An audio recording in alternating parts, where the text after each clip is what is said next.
नमस्कार, स्वागत है आपका पद्मेश न्यूज में। मैं हूं अर्चना मिश्रा। बुलेटिन की शुरुआत में सबसे पहले रुक करते हैं आज की हेडलाइंस पर। गढ़ी क्षेत्र में बोलेरो पलटने से भाई बहन की मौत। नगर के गौली मोहल्ला में एक युवक ने फांसी लगाकर की आत्महत्या। भावांतर योजना के खिलाफ वारासिवनी में कांग्रेसियों ने किया विरोध प्रदर्शन। मोटरसाइकिल पेड़ से टकराने से एक व्यक्ति की मौत। क्षत्रिय महासभा ने की पद्मावती फिल्म के रिलीज पर रोक लगाने की मांग। फिल्म निर्देशन पर इतिहास को तोड़ मरोड़ कर पेश करने का आरोप। रेल से कटकर एक व्यक्ति की मौत। और जीएसटी की दर में कमी पर लोगों ने दी प्रतिक्रिया। किसी ने कहा राहत की खबर तो किसी ने बताया राजनैतिकता से प्रेरित। और अब समाचार विस्तार से। गढ़ी क्षेत्र में मोती नाला रोड पर परसामड़ तालाब के पास बोलेरो पलटने से भाई बहन की मौत हो गई। जानकारी के अनुसार परसामड़ निवासी 28 वर्षीय संतराम राठौर बोलेरो किराए से चलाता था। उसकी छोटी बहन 26 वर्षीय गेंदाबाई भी अपने परिवार के साथ परसामड़ में ही रहती थी। 10 नवंबर की रात सवारी छोड़ने के बाद संतराम अपनी छोटी बहन गेंदाबाई और देवेंद्र राठौर के साथ बोलेरो में डीजल भरवाने मोती नाला पांडुतला गया था। वहां से लौटते समय यह बोलेरो पलट गई, जिससे संतराम की घटना स्थल पर ही मौत हो गई। वहीं गंभीर रूप से घायल उसकी छोटी बहन गेंदाबाई को जिला अस्पताल लाया जा रहा था, लेकिन रास्ते में ही उसकी मौत हो गई। इस बोलेरो में बैठे तीसरे व्यक्ति देवेंद्र राठौर को मामूली चोटें आई हैं। बैहर के द्वितीय अपर सत्र न्यायाधीश माखनलाल झोड़ की अदालत ने बलात्कार के आरोपी कुंवर सिंह परते को 10 साल के कठोर कारावास की सजा सुनाई है और 4000 रुपए का जुर्माना लगाया है। मलाजखंड क्षेत्र के ग्राम पाथरी के पास ग्राम नवी निवासी इस 38 वर्षीय आरोपी पर अपनी ही 10 साल की बेटी के साथ दुराचार करने का आरोप था। इस व्यक्ति ने पिछले वर्ष 18 मई की रात अपनी ही बेटी के साथ दुराचार किया था। उस समय घर पर दोनों ही थे, बाकी सदस्य अन्य गांव गए हुए थे। नगर के वार्ड नंबर 15 गोली मोहल्ला में एक युवक वैभव तांबे ने अपने घर में फांसी लगाकर आत्महत्या कर ली। प्राप्त जानकारी के अनुसार वैभव तांबे बेरोजगार था। उसके पिता राजेश तांबे की 1.5 वर्ष पहले मृत्यु हो चुकी है। उसकी 2 बहनों में से एक की शादी हो चुकी है। परिवार में वैभव उर्फ सन्नी अपनी मां और बहन के साथ रहता था। उसकी पत्नी चापा में मायके में रहकर वकालत करती है। यह भी जानकारी मिली है कि वैभव बेरोजगारी से परेशान था और लोन लेने की कोशिश कर रहा था। 10 नवंबर की रात वैभव नशे की हालत में घर में देखा गया। उसके बाद ऊपर अपने कमरे में सोने चला गया। शनिवार को सुबह उसकी मां जब उसके कमरे में पहुंची तो उसे फांसी पर लटका हुआ देखा। खबर मिलते ही पड़ोस के लोग वहां पहुंचे। सूचना मिलते ही कोतवाली के एएसआई गोविंद शर्मा मौके पर पहुंचे और आवश्यक कार्यवाही की।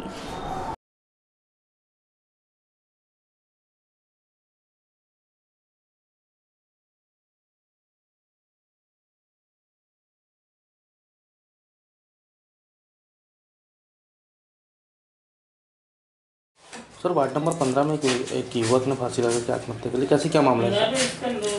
उसका परिजन यश मार करके रिपोर्ट दर्ज कराने आया था कि हमारे बड़े भाई ने फांसी लगा लिया है। उस सूचना पर मैं मौके पर पहुंचा, जाकर देखा तो उसको पंखा जो लगा हुआ था उसके कमरे में, उस पंखे में उसने फांसी लगाया था। लेकिन उसके जो परिजनों ने उसको ऊपर से उतार करके नीचे रख लिए थे। उसके गले में चोट के निशान हैं जो फांसी लगने के कपड़े के। इससे स्पष्ट होता है कि फांसी लगा करके। सर, क्या कारण लगता है फांसी? परिवार वालों कहना है कि ये दारू पीने का आदी था। इनकी पत्नी जो है एडवोकेट है, जो चापा में रहती है, और ये परेशान था। ऐसा परिजनों को कहना है कि दारू अभी 3-4 दिन से ज़्यादा पीने लगा था। वारासिवनी में नगर कांग्रेस कमेटी द्वारा 11 नवंबर को भावांतर योजना के विरोध में धरना प्रदर्शन किया गया। नगर के कृषि उपज मंडी परिसर में आयोजित इस धरना प्रदर्शन कार्यक्रम को संबोधित करते हुए जिला कांग्रेस कमेटी के अध्यक्ष प्रदीप जायसवाल ने कहा कि भाजपा की सरकार किसान विरोधी सरकार है। इससे सभी वर्ग परेशान हैं।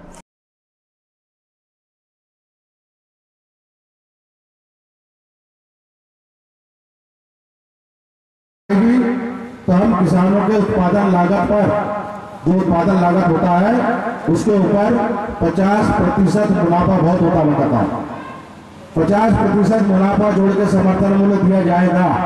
आज 3.5 साल हो गए नरेंद्र मोदी को। आज एक भी किसान बताए कि आपके समर्थन मूल्य पर या आपका जो उत्पादन लागत होती है उसके ऊपर 50% लाभ जोड़ के क्या आपको समर्थन मूल्य मिल रहा है क्या? जो मिल रहा था वो भी किसी लिए समर्थन मूल्य कम करने वाली देश के इतिहास में पहली सरकार, किसानों का बोनस समाप्त करने वाली पहली सरकार। और इन सब बातों को लेकर पूरे प्रदेश में देश में किसानों का आंदोलन चल रहा है। कई जगह कर्जा माफ हो गया, लेकिन हमारा हिटलर बैठा है शिवराज चौहान, वो सिर्फ किसानों को अपना भाई बता रहा है, कहीं मामा बता रहा है, कहीं भांजा बता रहा है, और दुनिया भर की इधर उधर की बातों को बोल के आपको सिर्फ बदलाने का काम कर रहा है और मिलना जुलना कुछ नहीं। एक भावांतर योजना जो आपकी आई, कितने आश्चर्य की बात है कि भावांतर योजना किसानों के हित में बताई जा रही है। सारे किसान नेता इसको बता रहे हैं कि इससे किसानों को लाभ नहीं मिल रहा, लेकिन हमारे शिवराज सिंह चौहान अपने मुर्गी की एक टाइम बताते बोलते सिर्फ भावांतर योजना किसानों को आर्थिक लाभ दे रही है। इस धरना प्रदर्शन कार्यक्रम में नगर पालिका अध्यक्ष विवेक पटेल, ब्लॉक कांग्रेस कमेटी अध्यक्ष भोजेश्वर पटले और खैरलांजी ब्लॉक कांग्रेस कमेटी अध्यक्ष गोकुल गौतम सहित बड़ी संख्या में कांग्रेसी नेता उपस्थित रहे।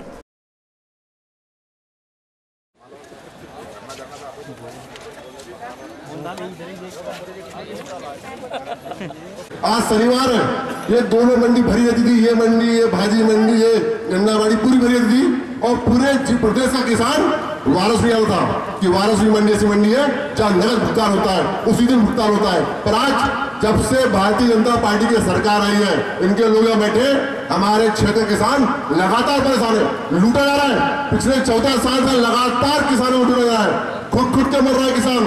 कुछ दिन पहले, क्योंकि समय कम है, कुछ दिन पहले भावांतर योजना के नाम पर शिवराज सिंह ने एक नई योजना लाया। भावांतर यानी भाव का अंतर। यदि 2200 रुपये में हमारा किसान अपना बारीक का धान्य लाता है और यहाँ का व्यापारी 1700 में धान खरीदता है, तो 1700 और 2200 में 500 रुपये अंतर भारतीय जनता पार्टी की सरकार भरेगी। इसका नाम होता है भावांतर। हमारे क्षेत्र में बालाघाट जिले में सबसे ज्यादा ध्यान उड़ाई जाती है। पूरे किसान पुत्र खेतों खलिहानों में खेलने वाले, अपने आप को किसान का बेटा कहलाने वाले विधायक है, यहाँ के सांसद है, मंत्री, शर्म आना चाहिए कि उस योजना में धान का नाम नहीं, धान का उल्लेख नहीं। तो हमारे जिले की योजना कोई काम की नहीं है। अभी चूंकि बड़े हमारे नेता से बात कर चुकी है, अभी फसल बीमा के नाम पर सोसाइटियों में हमारे जिले के किसानों का करोड़ रुपए जमा हुआ। कोई बताए कि सोसाइटी में बताए कि करोड़ रुपए कहाँ? उस समय में किसानों के समर्थन मूल्य को लेकर के मनमानी हल्ला करते थे। जंतर मंतर में धरना प्रदर्शन कर लिए कि किसानों का समर्थन मूल्य 2400 रुपए हो जाना चाहिए। और जब भारतीय जनता पार्टी की प्रदेश से लेकर के केंद्र तक जब सरकार बनी, तो इन्होंने सबसे पहले जो काम किया, किसानों का समर्थन मूल्य कम किया, किसानों को देने वाला बोनस बंद किया। तो आपको समझना चाहिए कि भारतीय जनता पार्टी की सरकार के कथनी और करनी में कितना अंतर है। आज किसानों पर बीमा का एक अतिरिक्त भार इस भारतीय जनता पार्टी की सरकार ने थोप दिया है। 10 कुंटल यदि जय श्री राम होती थी तो 27,000 की होती थी, आज 10 कुंटल जय श्री राम 17,000 की होती है। आज किसान को तुम्हारे 0% के ब्याज के कर्जे की जरूरत नहीं थी, उसको उपज के मूल्य की जरूरत है। यदि उसको उपज का मूल्य मिल जाएगा तो उसको जरूरत नहीं है। जहां हमारा 1 एकड़ का किसान 10 कुंटल धान पकाने पर 27,000 तैयार करता था, आज उसको 17,000 उसके उपज के मिल रहे हैं। सवाल रहा बारीक का, उसमें भी किसान को आज के 3 साल पहले जो 1460 मिलता था, वो आज 1550 में 4 साल के बाद आया है। और बात करता है नरेंद्र मोदी कि कांग्रेस ने 70 साल में कुछ नहीं किया। अरे गिनती तो पढ़ लो, 70 साल तो आजादी को होने को 17 में हो रहे हैं। विरसा क्षेत्र में आधा दर्जन से अधिक लोगों ने बलवा कर एक व्यक्ति को घर से निकालकर उसे लाठी से मारकर घायल कर दिया। बीती रात ग्राम मारे में यह वारदात आपसी रंजिश के चलते हुई।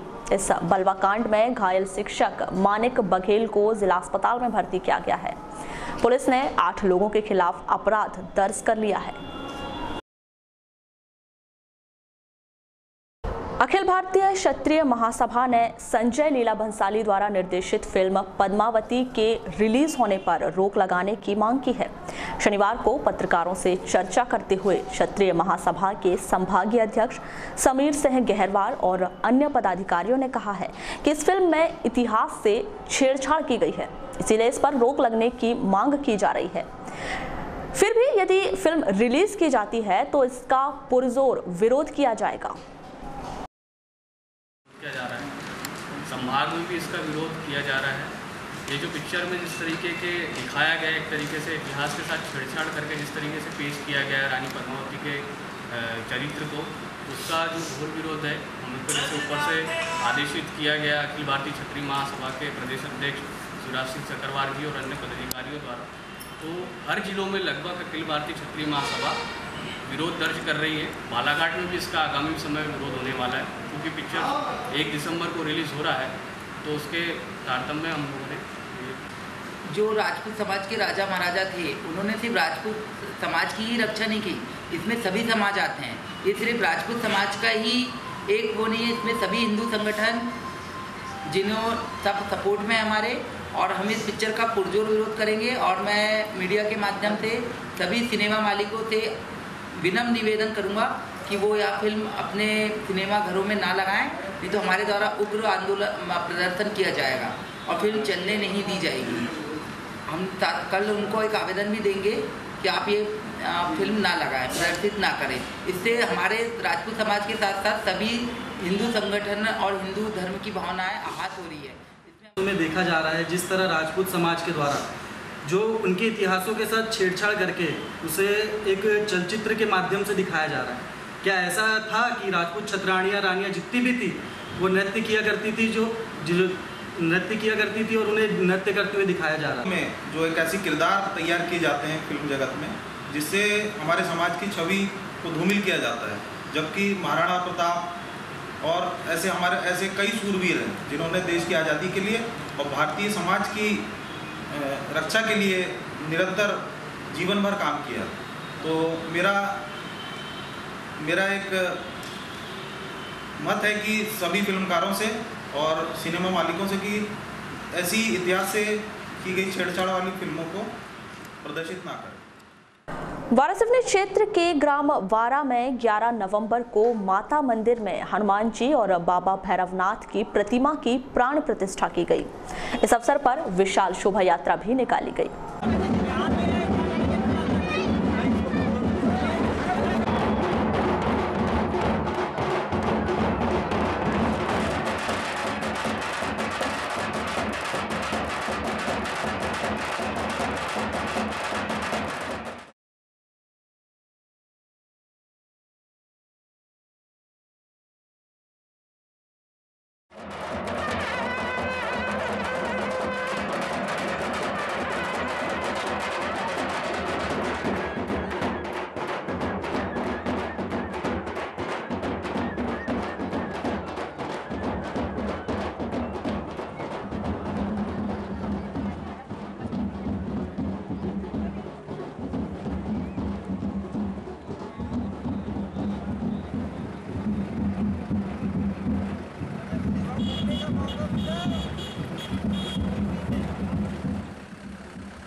क्या क्या? हाँ, ये हमारे माता मंदिर परिसर में माता मंदिर परिसर में भैरवनाथ एवं हनुमान जी की मूर्ति स्थापना का कार्यक्रम है। बहुत दिनों से माता मंदिर में भैरवनाथ और हनुमान जी विराजमान नहीं थे, इसीलिए दोनों मूर्तियों को हमने प्रतिष्ठित करने के लिए आज का कार्यक्रम है, जो कि 10 तारीख से चालू होकर आज इसका रात्रि में समापन होगा।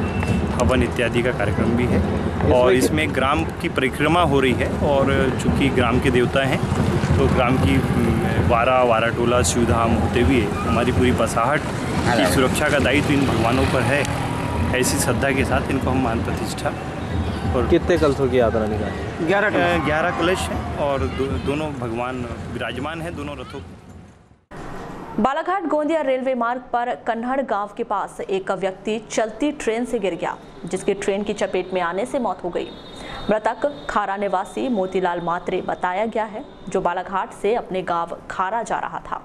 कन्हड़ गांव के पास वह चलती ट्रेन से गिर गया, उसकी ट्रेन की चपेट में आने से मौत हो गई। जिला क्रिकेट संघ के तत्वाधान में उत्कृष्ट विद्यालय मैदान में 5 नवंबर से लेदर बॉल क्रिकेट टूर्नामेंट का आयोजन किया जा रहा है। इस टूर्नामेंट में शनिवार को आरसीसी बालाघाट और कटंगी बॉयज के बीच मैच खेला गया। इसमें पहले बल्लेबाजी करते हुए कटंगी ने 97 रन बनाए। जवाबी पारी खेलने उतरी आरसीसी की टीम ने 5 विकेट खोकर यह लक्ष्य प्राप्त कर लिया।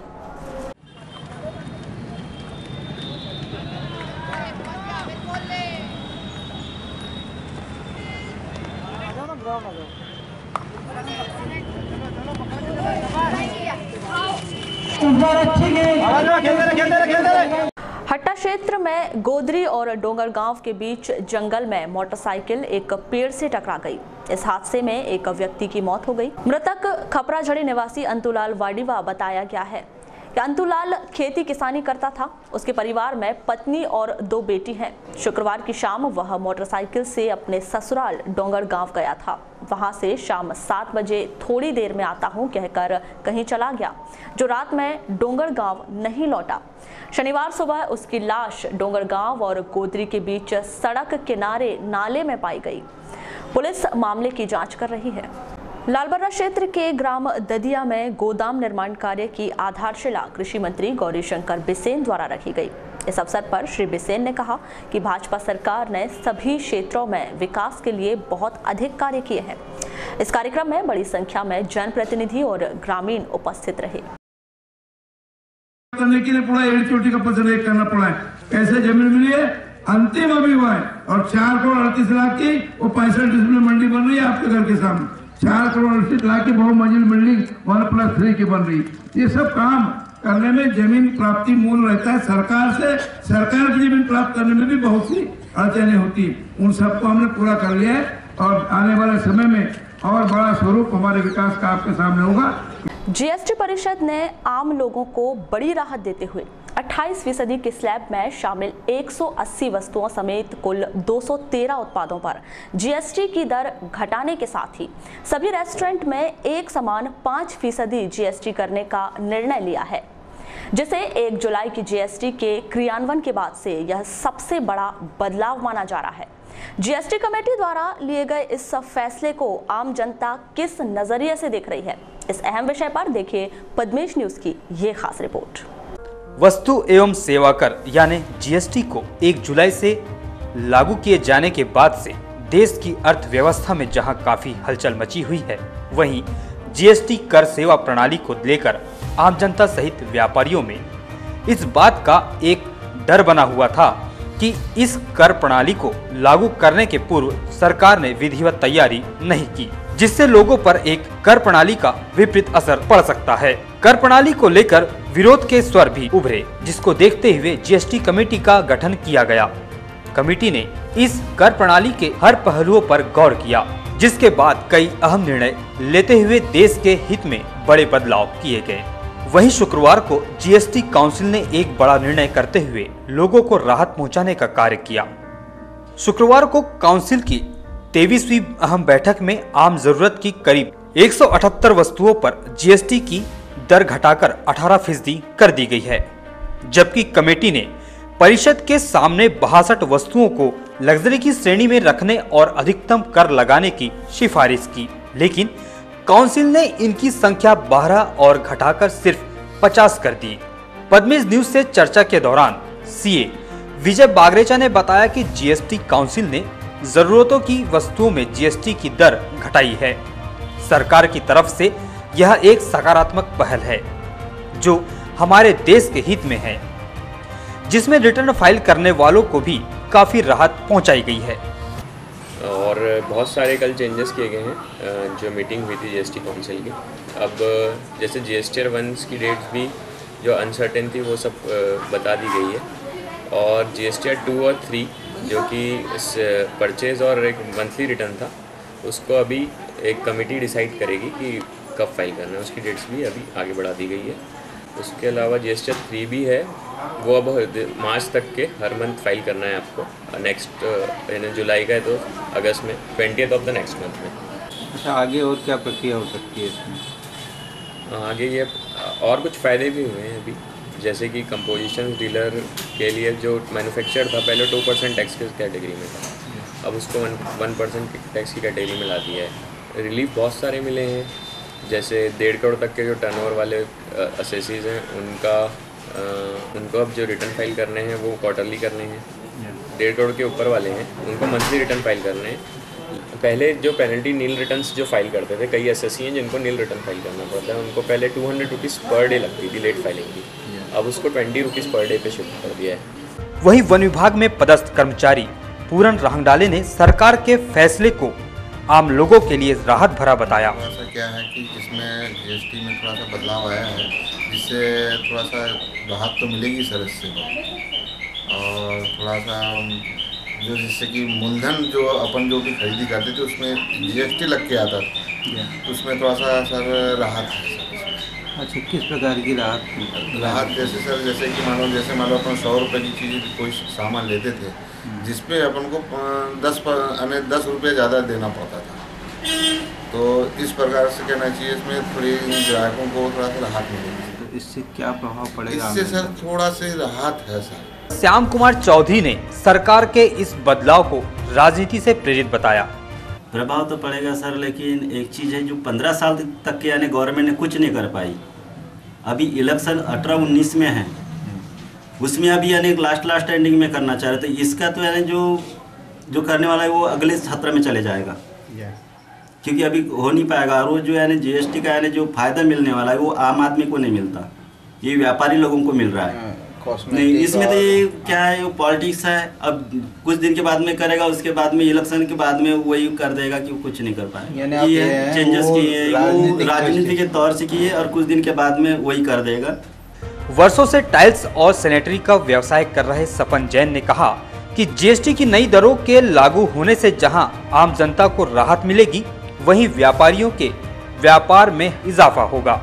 तो जीएसटी को आप किस नज़रिए से देखते हैं? जीएसटी का नज़रिया हमारा इसमें बहुत साफ है। इस मामले में हम व्यापारियों को तो खुशी है कि अब स्टेट तो छोड़ो, स्टेट के बाहर भी अगर कस्टमर जाके माल लेके आता है तो जिस दर में आज हम लोकल में माल यहाँ बालाघाट में अवेलेबल करा रहे हैं, जो लोगों की धारणा था कि हम छत्तीसगढ़ जाएंगे या महाराष्ट्र जाएंगे हमको उसमें कुछ कम मिलेगा, तो अब जीएसटी के आने से सभी जगह एक रेट हो गए, तो इससे निश्चित है कि हमारे यहाँ भी लोकल व्यापार उठेगा। सराफा व्यवसायी राकेश सुराना ने जीएसटी की दरों में किए गए बदलाव को सरकार की सही सोच का नतीजा बतलाया है। उससे क्या हो रहा था, अब जो 18% आने पे जनता का उस सामानों पे वापस रुझान बढ़ेगा और व्यापारियों के लिए अच्छा होगा कि वापस उनकी बिक्री में वृद्धि होगी। यानी व्यापारियों के लिए बहुत अच्छा काम हुआ है ये, और हालांकि जनता के लिए भी है। ये सरकार को पहले सोचना था, लेकिन अब देर आए दुरुस्त आए, अच्छा है। पहले वहीं छात्रा स्वाति पटले ने जीएसटी के दूरगामी परिणाम बेहतर आने की बात कही। जीएसटी की दरों में कमी की गई है, तो जब दर में कमी की गई है तो ऑब्वियसली जनता को फ़ायदा ही होगा। पहले 28% के अंतर्गत 228 वस्तुएं थी, तो उन्हें कम करके अब सिर्फ 50 कर दिया गया है, जिसमें कुछ इलेक्ट्रिकल डिवाइस मतलब सामान है, तो बस वही है 28% के अंतर्गत। बाकी जो चीज़ें हैं तो उन्हें कम कर दिया गया है 10%, मतलब वो अब 18% स्लैब के अंतर्गत आएंगी। अब ये जो राहत दी गई है, अब ऐसा है कि सुधार धीरे धीरे होंगे, मतलब ज़रूरत पड़ने पर ही ये सब चीज़ें होती हैं, तो अब आगे उसका असर दिखेगा। मुझे ऐसा लगता है कि अभी जो दर कम की गई है उससे तो फायदा ही होगा। गृहिणी वीणा वर्मा ने भी घरेलू वस्तुओं में दी गई इस राहत को संतोषजनक बताया है। जो गृहिणी है वो अपने बजट को लेकर काफ़ी गंभीर रहती हैं, आपका क्या मानना है? नहीं, ये तो बहुत अच्छा हुआ है, क्योंकि देखिए महिला जो होती है एक परिवार की धुरी के समान होती है, जो परिवार को देख रेख भी करती है और अच्छे से चला भी सकती है। बजट का भी उसी को ही देखना है, उसी को ही नियमित रखना है। तो सबसे अच्छा तो यही हुआ कि महिलाओं के लिए तो बहुत ही राहत का कार्य हुआ है जो 10% घटा है। मैं तो ये चाह रही थी कि यदि 15 और 12% और कम होता तो इसके लिए ठीक भी है, एक तरह से राहत भी है और अच्छा भी। खासकर देखा जाता है कॉस्मेटिक काफ़ी मायने रखते हैं जी, उनमें भी 10% कम किया गया है, तो क्या राहत? नहीं, बहुत अच्छा है। देखिए जो किशोरी युवक युवताएं हैं वही ही भारत को चलाने के लिए नई पीढ़ी हैं, और जब उन्हें ही उनकी चीज़ों पर राहत मिलेगा तो आगे भविष्य भारत का उज्जवल ही रहेगा। चलते चलते एक नज़र आज की हेडलाइंस पर एक बार फिर। गढ़ी क्षेत्र में बोलेरो पलटने से भाई बहन की मौत। नगर के गौली मोहल्ला में एक युवक ने फांसी लगाकर की आत्महत्या। भावांतर योजना के खिलाफ वारासिवनी में कांग्रेसियों ने किया विरोध प्रदर्शन। मोटरसाइकिल पेड़ से टकराने से एक व्यक्ति की मौत। क्षत्रिय महासभा ने की पद्मावती फिल्म के रिलीज पर रोक लगाने की मांग। फिल्म निर्देशन पर इतिहास को तोड़ मरोड़ कर पेश करने का आरोप। रेल से कटकर एक व्यक्ति की मौत। और जीएसटी की दर में कमी पर लोगों ने दी प्रतिक्रिया। किसी ने कहा राहत की खबर तो किसी ने बताया राजनैतिकता से प्रेरित। तो ये थी अभी तक की खास खबरें। खबरों की ज्यादा जानकारी के लिए लॉग ऑन कीजिए www.balaghatexpress.in पर। इसके अलावा आप अपने एंड्रॉयड फ़ोन से प्ले स्टोर पर जाकर बालाघाट एक्सप्रेस ऐप भी डाउनलोड कर सकते हैं। तो आज बुलेटिन में बस इतना ही। अगले न्यूज़ बुलेटिन के साथ फिर मुलाकात होगी, तब तक के लिए नमस्कार।